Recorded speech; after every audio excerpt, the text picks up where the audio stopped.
여러분 반갑습니다. 반갑습니다. 오늘은 일상 결혼 순종이란 제목으로 주님 마음을 함께 나누겠습니다. 우리는 하나님의 역사를 생각할 때 하나님께서 일하신다, 하나님께서 역사하신다라고 할 때 흔히 좀 초자연적인 역사를 생각할 때가 많을지도 모르겠습니다. 가령 홍해가 갈라진다고 바다가 갈라진다거나 하늘에서 불이 내려온다거나 하는 듯한 그런 상황을 좀 떠올릴지도 모르겠습니다. 그런 걸 느끼면 하나님 계시는구나, 하나님 일하고 계시는구나, 그렇게 느낀다라는 거죠. 근데 그러나 성경 하나님의 역사가 늘 이렇게 초자연적으로만 일어나는 건 아닙니다. 오늘 읽었던 본문, 그러니까 성경은 한 사람이 그저 자기 업무를 수행하고 낯선 사람을 만나고 배우자를 선택하는 것처럼 대단히 일상적인 과정 속에서도 하나님의 인도하심이 있다라고 증언합니다. 오늘 그 본문의 이야기를 좀 먼저 살펴보려고 합니다. 오늘 본문 전체 24장 전체의 내용을 우리가 봐야 되지만 분량이 너무 길어서 3절부터 8절까지만 읽었는데, 아마 그 우물가에서 그 이삭의 아내를 찾는 그 이야기는 어릴 적 그 유치부 이제 아동부 이렇게 거쳤으면 거진 다 아실 수도 있는 이야기일 텐데, 혹 생소한 분들이 계실 수도 있으니 좀 간략하게 스토리텔링을 좀 해보면 이렇습니다. 그 창세기 24장의 내용은 방금 말씀드린 것처럼 아브라함이라고 하는 믿음의 조상이 자신의 신뢰할 만한 종을 보내서 자신의 아들인 이삭의 배우자를 찾는 과정의 이야기입니다. 내용은 대략적으로 이렇습니다. 때는 언제냐면 아브라함이 이제 나이가 많이 들었을 때입니다. 죽음을 직면했을 수도 있고 여러 가지 이유가 있었을 것 같습니다. 어쨌든 그러한 시기입니다. 그때 아브라함이 느꼈던 마음은 하나님께서 나에게 언약을 하셨는데 이 언약이 내 다음 세대로 흘러갔으면 좋겠다. 하나님의 약속이 정말 내 자손이 바다의 모래알처럼 하늘의 별처럼 무수히 많을 거다라고 하셨던 그 약속이 이어졌으면 좋겠다라고 하는 그 마음을 품었습니다. 그러려면 내 아들 이삭의 아내가 필요했죠. 그래서 이 아브라함은 자신이 일평생 가장 신뢰했던 늙은 종 한 명을 부릅니다. 그리고 그 종에게 너는 가서 내 고향 땅으로 가서 내 아들 이삭의 아내를 찾아오라라는 임무를 줍니다. 신뢰할 만한 종이라는 건 그 집의 재산과 모든 것들, 그러니까 경제적인 것들, 이런 모든 것들을 관리하던, 그걸 많이 맡겼던 종이겠죠. 그런 종을 이제 보낸 겁니다. 그런데 조금 특이한 점은, 이 이야기에서 조금 특이한 점은 뭐냐면 아브라함이 이 종에게 한 가지 분명한 원칙을 제시했다라는 겁니다. 뭐냐면 바로 가나안 사람이 아니라 자신의 고향과 친족 가운데서 이삭의 배필을 찾아와라 라는 겁니다. 그러니까 아브라함이 종에게 이렇게 가서 이제 내 아들 이삭의 아내를 찾아오라 하는데 이방 여인들이 아니라 우리 친족 중에서 찾아와라 라고 이야기를 하는 겁니다. 종은 그 즉시로 메소포타미아에 있는 나홀의 성으로 떠납니다. 그리고 그 성에 이르렀을 때 우물가에 이르러서 자기가 데려온 그 낙타떼들을 이렇게 좀 쉬게 하면서 하나님 앞에 기도했습니다. 근데 이때 뭐라고 기도했냐면, 이게 좀 흥미로운데, 지금 제가 목이 마른데요 하나님, 저뿐 아니라 이 낙타들에게까지도 함께 물을 먹이는 그 여인이 만약에 나타난다면 그 여인이 바로 하나님께서 예비하신 내 주인의 아들 이삭의 아내인 줄 믿겠습니다, 알겠습니다 라고 하는 기도였습니다. 그런데 놀라운 일은 하나님께서 마치 예비하셨다는 듯 그 기도가 마치기도 전에 리브가라고 하는 여인이 등장하는데, 이 리브가라는 여인이 종이 물을 요청했을 때 리브가라는 여인이 이 종에게뿐 아니라 낙타에게까지 다 그렇게 친절을 베풀었던 겁니다. 그래서 이 종은 근데 하나님께 기도한 거에 대한 응답은 있었는데 한 가지 또 조건이 남았잖아요. 그 아브라함, 내 주인이 말했던 조건, 가나안 여자가 아니어야 합니다. 그 아브라함의 친척이어야 됩니다. 그래서 출신을 물어봤더니 세상에 아브라함의 먼 친척이었던 것까지도 확인을 했습니다. 기도 응답을 받는 느낌이었을 거고 하나님의 섭리가 지금 작동하고 있다는 걸 확신했을 겁니다. 그래서 그 즉시로 리브가의 집으로 달려갑니다. 그 그리고 이 모든 과정을 리브가의 가족들에게 설명하고 리브가와 이삭의 결혼을 그 가족들로부터 승인받습니다. 허락받습니다. 이후 리브가에게 또 그 종에게 이 리브가의 식구들이 좀 아쉽기도 하잖아요. 그리고 먼 길 왔는데 좀 손님 대접하는 게 또 예의이기도 하잖아요. 그래서 종에게 그리고 리브가에게 좀 며칠 한 열흘 정도 머물러 있다가 가세요라고 권했는데 그런데 이 종은 안 됩니다. 즉시로 종에게 우리 주인에게로 돌아가야 됩니다라고 즉시로 떠나고 리브가도 이것이 하나님께서 맺어주시는 그 관계다라는 확신이 딱 들어서인지 몰라도 이거 하나님께서 허락하신 일이니 내가 지체할 수 없습니다 하고 즉시 지금 떠나겠습니다 하고 이 종을 따라서 이삭에게로 향합니다. 그렇게 하나님의 예비하심 속에서 이삭과 리브가의 결혼이 성사됐고 하나님의 언약이 그 다음 세대로 이어지는 이 성경의 역사가 구원의 역사가 쭉 이어지는 놀라운 일이 이렇게 일어나는 그런 장면입니다. 오늘 이야기를 통해서 하나님께서 우리에게 전하시는 말씀이 크게 한 3가지 정도가 있습니다. 그게 바로 오늘 말씀의 제목인 일상, 결혼, 그리고 순종에 대한 교훈들입니다. 각각의 교훈들 속에서 각각의 이 말씀들 속에서 주님의 음성을 우리 청년들 듣는 시간이 되었으면 좋겠습니다. 첫 번째는 일상에 대한 교훈입니다. 이 이야기를 바탕으로 첫 번째는 일상에 대한 교훈입니다. 아브라함은 자기 늙은 종에게 자신의 고향으로 가서 이삭의 아내를 찾아오라고 명령했습니다. 종은 메소포타미아 우물가에 도착해서 친절을 베풀 줄 아는 여인을 만나게 해달라고 기도했습니다. 아마 그게 자기가 생각하기에 하나님께서 주신 지혜로 보기에 이삭의 아내로 내 주인의 아들의 아내로 적절한 성품일 거라 그리 판단했던 것 아니겠습니까? 어쨌든 친절을 베풀 줄 아는 여인을 허락해 주십시오라고 기도했습니다. 그때 리브가가 나타나서 종과 낙타에게 물을 주고 종은 리브가를 하나님께서 이삭을 위해 예비하신 사람이라는 확신을 가집니다. 자, 지금까지 이 이야기를 쭉 보면요, 기적적인 전쟁 이야기나 초자연적인 표적이 일어나는 사건은 아닙니다. 한 사람의 배우자를 찾는 지극히 일상적인 사건 속에서 또 주인이 종에게 어떤 업무를 주는 일상적인 사건 속에서 하나님의 일하심들이 드러나는 사건들입니다. 물론 성경을 읽어보면은 하나님께서 초자연적인 사건들을 통해서 자신을 나타내시는 경우도 많습니다. 가령 하나님이 불붙은 떨기나무 가운데서 모세를 부르셨던, 근데 나무가 타지 않았지 않습니까?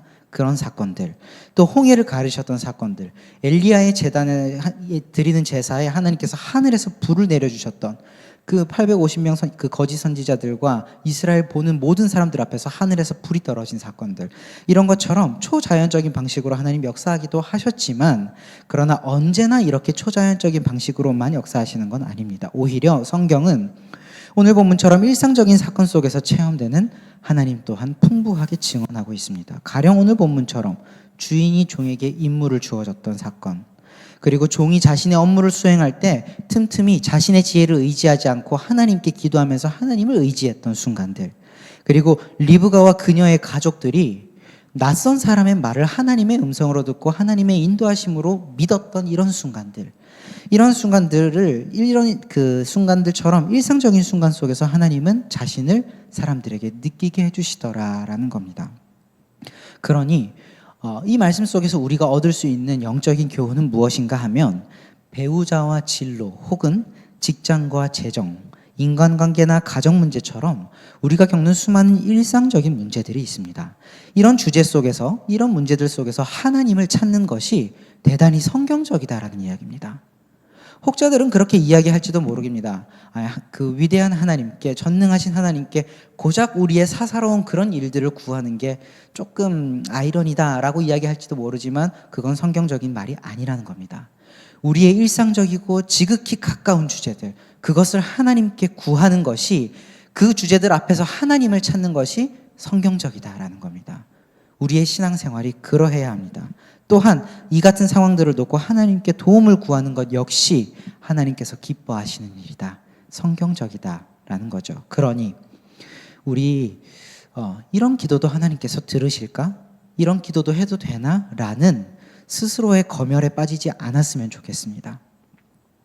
마음속에 있는 이야기들을 솔직하게 하나님께 쏟아놓을 수 있는 우리 청년들이 되었으면 좋겠습니다. 그것이 성경적입니다.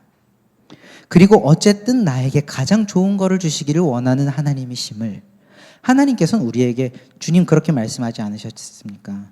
악한 자라도 자식에게는 좋은 걸로 주려고 한다. 하물며 하늘에 계신 너희 아버지께서 구하는 자에게 좋은 것을 주시지 않겠느냐라고 말씀하셨거든요.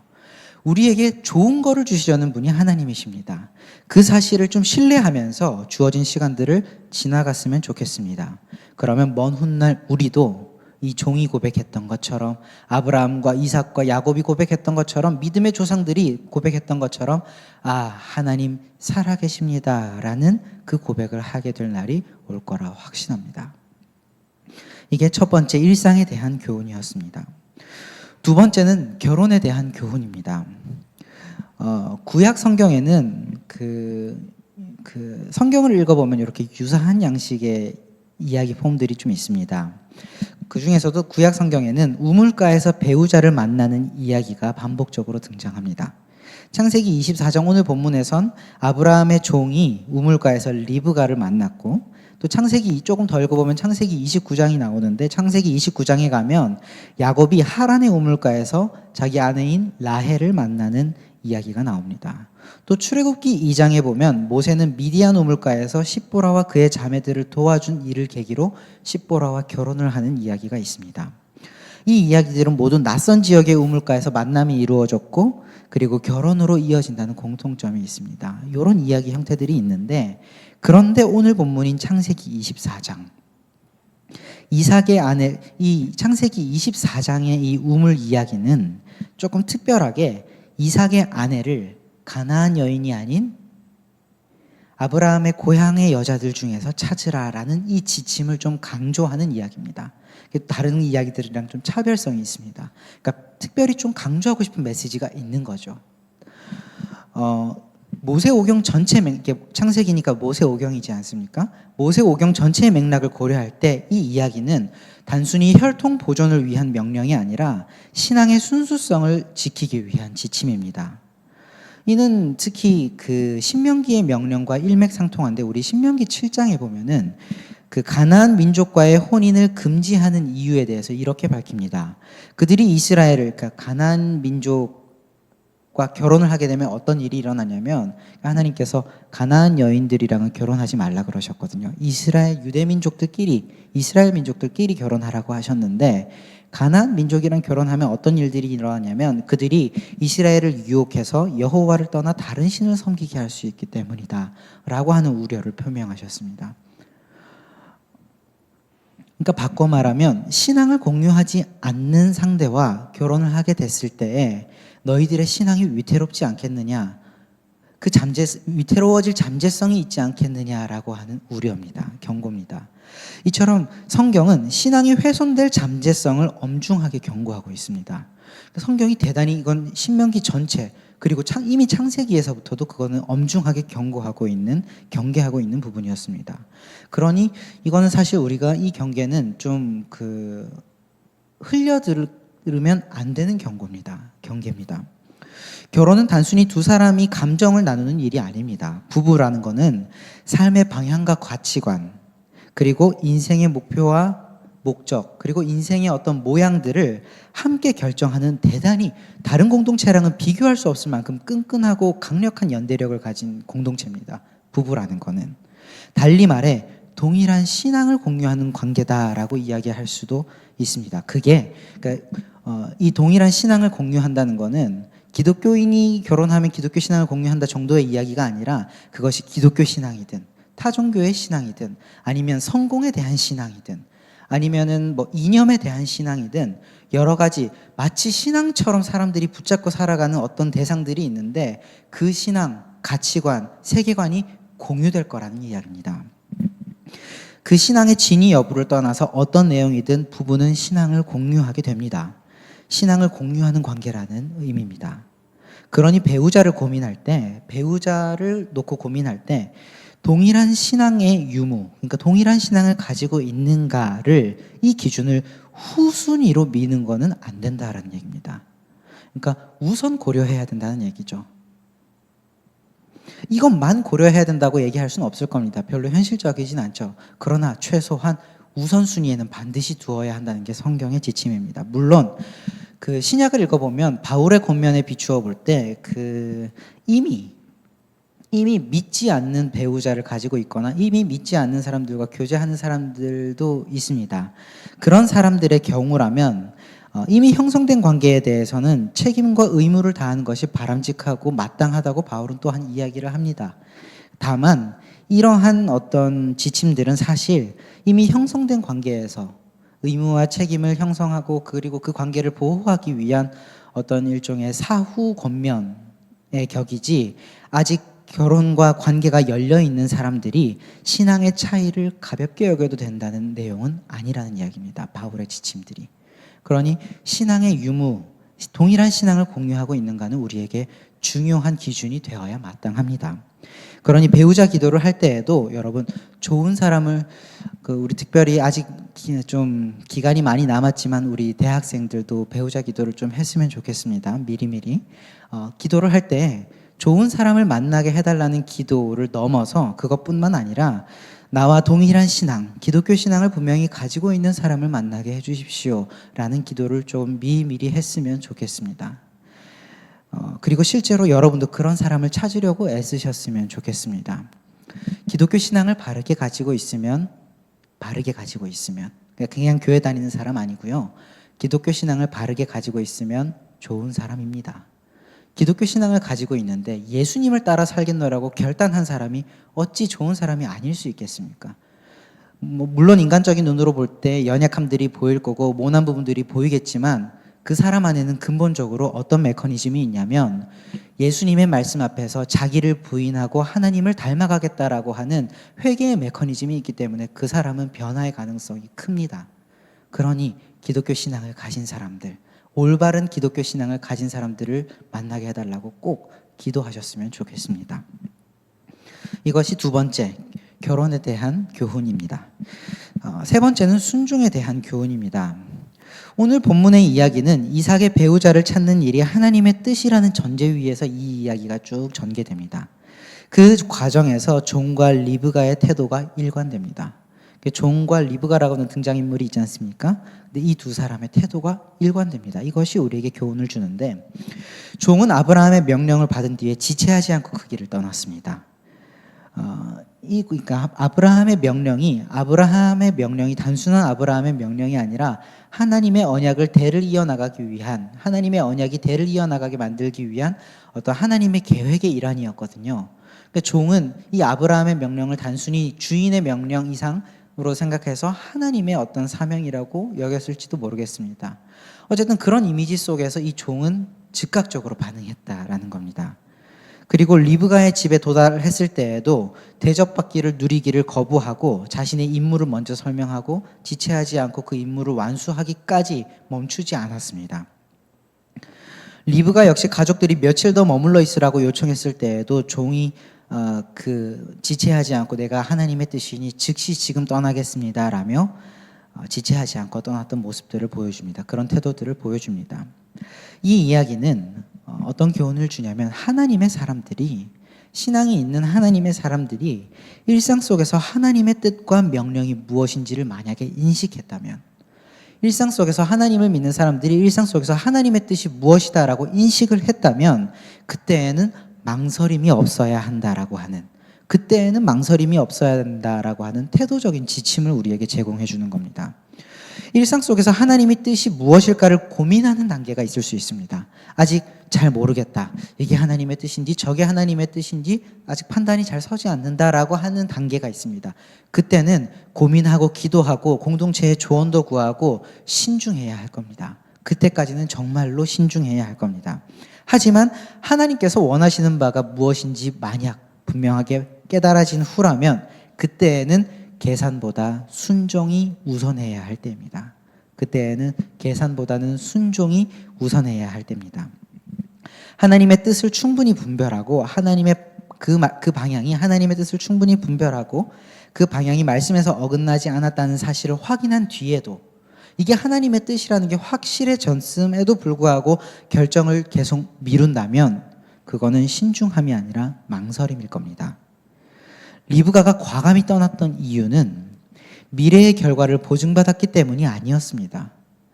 이삭을 따라서 결혼하면 모든 인생이 확실하게 잘 풀릴 거야 라고 그 보증을 받았기 때문이 아니었습니다. 다만 그 미래를 아직 알 수는 없지만 그럼에도 불구하고 하나님께서 선하게 인도하실 거라는 그 믿음이 있었기에 익숙한 고향을 떠나 미지의 길로 담대하게 출발할 수 있었던 겁니다. 우리도 어떤 선택을 하기 전에는, 선택을 고민하는 과정 중에는, 선택을 하기 전까지는 신중해야 할 겁니다. 충분히 기도하고 말씀에 비추어 보고 신앙 공동체의 조언도 나누어야 할 겁니다. 그러나 하나님의 뜻이 분명히 확인되었다면 더 이상은 미루지 말아야 합니다. 그건 우리가 미래에 보증된 결과를 얻어서 확실히 실행하는 게 아니라, 결단하는 게 아니라 하나님의 뜻이기에, 하나님과 결을 함께하는, 하나님의 뜻과 결을 함께하는 방향이기에 하나님께서 선하게 인도하실 것이다 라는 그 믿음으로 발걸음을 떼는 겁니다. 주님께서 제자들에게 일관되게 말씀하셨던 걸 우리가 기억했으면 좋겠습니다. 너는 나를 지금 따르라. 모든 걸 버리고 지금 나를 따르라. 바로 이 즉각적인 따름의 요청을 우리는 기억했으면 좋겠습니다. 예수님께서 사람을 부르시는 원리였습니다. 지체 없는 순종의 믿음이, 그 믿음이 우리를 구원할 겁니다. 말씀을 맺겠습니다. 창세기 24장은 하나님께서 일상의 만남과 선택 속에서도 역사하신다라고 하는 진리를 가르쳐 줍니다. 또 동일한 신앙 위에 세워진 가정이 중요하다는 걸 우리에게 이야기합니다. 또 하나님의 뜻을 분별한 뒤에는 지체하지 않고 실천해야 한다라고 하는 지침도 우리에게 전합니다. 그러니 우리는 하나님을 느끼기 위해 특별한 기적만 기다리기보다는 일상 속에서 하나님의 손길을 발견하고 느끼려는 노력을 했으면 좋겠습니다. 또한 삶 속에서 중요한 선택을 내릴 때, 특별히 배우자를 고민한다거나 어떤 관계를 형성하는 그 기로에 섰을 때에 신앙의 기준을 우선적으로 고려할 수 있는 우리가 되었으면 좋겠습니다. 이 신앙의 기준을 등한히 여기는 일만큼은 없었으면 좋겠습니다. 끝으로 확인된 분명한 하나님의 뜻 앞에선 즉시 반응하는 우리가 되었으면 좋겠습니다. 이것이 성경적인 삶이요 구원에 이르는 길입니다. 여러분, 그렇게 하면 손해볼 수도 있을 것 같고 실패할 수도 있을 것 같다는 불안과 의심이 있을지 모릅니다. 그러나 성경이 가르쳐주는 길이 이 길이기에 이 길로 걸을 때 그 끝에 우리의 염려와 달리 구원과 만족이 있을 거라는 것이 우리의 믿음이고 신앙입니다. 여러분, 신앙의 길로 걸으셨으면 좋겠습니다. 오늘 이 세 가지 나눈 메시지 중 여러분 무엇이 좀 와닿습니까? 이 세 가지 중에 셋 다여도 좋고요, 하나여도 좋습니다. 와닿는 것 하나를 좀 붙들고 이번 한 주간 그 와닿는 것에 따라서 각각 이런 실천들을 좀 해보면 좋겠습니다. 첫 번째, 일상에 대한 교훈이 와닿으신 분들은 지금까지 기도하지 않았던 일상적인 문제를 놓고 한번 기도를 시작해 보셨으면 좋겠습니다. 그리고 그 속에서 하나님의 일하심이 어떻게 드러나고 있는지, 하나님께서 어떻게 일하고 계시는지를 한번 찾아보고 고민하고 묵상해 보면 좋겠습니다. 하나님과의 관계가 깊어지는 시간이 될 겁니다. 혹 두 번째, 결혼에 대한 교훈이 와닿는 또 미혼의 청년들이 있다면 배우자를 위한 기도의 기준들을 한번 점검해 보셨으면 좋겠습니다. 배우자를 위해서 이런 것들 저런 것들을 기도하셨을 텐데 그 기준들을 한번 점검해 보셨으면 좋겠습니다. 과연 가장 첫 번째 제목에 신앙이 있는가? 혹은 그 기도의 제목 중에 비중 있게 신앙을 다루고 있는가? 아예 빠져 있지는 않은가? 이런 것들을 좀 고민해 보셨으면 좋겠습니다. 그리고 나아가서 나 또한 그런 믿음의 배우자가 되게 해달라고 그리 함께 기도했으면 좋겠습니다. 끝으로 세 번째, 그 순종의 교훈이 와닿는 분들은 하나님의 뜻을 알면서도 미루고 있었던 순종은 없었는지를 한번 돌아보면 좋겠습니다. 이게 용서하는 게 분명 하나님의 뜻일 텐데, 혹은 사랑하는 것이 하나님의 뜻일 텐데, 혹은 이 정의를 분명하게 드러내는 것이 하나님의 뜻일 텐데, 어떤 내가 현실 속에서 당장 피부에 와닿는 어떤 손해와 어려움이 딱 눈에 보이니까 망설이고 있었던 건 아니었는지, 그거를 한번 돌아보셨으면 좋겠습니다. 망설임이 아니라 과감한 결단으로 실천할 수 있는 여러분이 되셨으면 좋겠습니다. 각각의 실천 속에서 저마다 하나님을 체험하는 한 주가 되기를 간절히 기원하고 축복합니다. 그 실천 속에서 여러분들과 하나님과의 관계가 깊어지고 여러분들의 삶이 구원의 한 발짝 더 가까워지기를 간절히 축복합니다. 기도하겠습니다. 하나님 아버지, 이번 한 주도 주님의 말씀으로 시작하게 하시니 감사합니다. 주님의 음성은 우리를 살게 하시는 구원의 음성임을 믿습니다. 오늘 우리에게 주신 이 말씀들이 우리의 마음에 새겨지게 하시고 마음에 새겨진 이 말씀들이 반드시 우리 삶 속의 실천과 행동으로 나타나서 삶의 구체적인 변화를 만들어내는 귀한 경험으로 이어지게 하여 주시옵소서. 주님을 신뢰하는 마음으로 순종하려 하오니 주께서 우리의 삶을 선하고 좋은 길로 인도하여 주시옵소서. 감사합니다. 우리를 사랑하신 주 예수 그리스도의 이름으로 간절히 기도합니다. 아멘.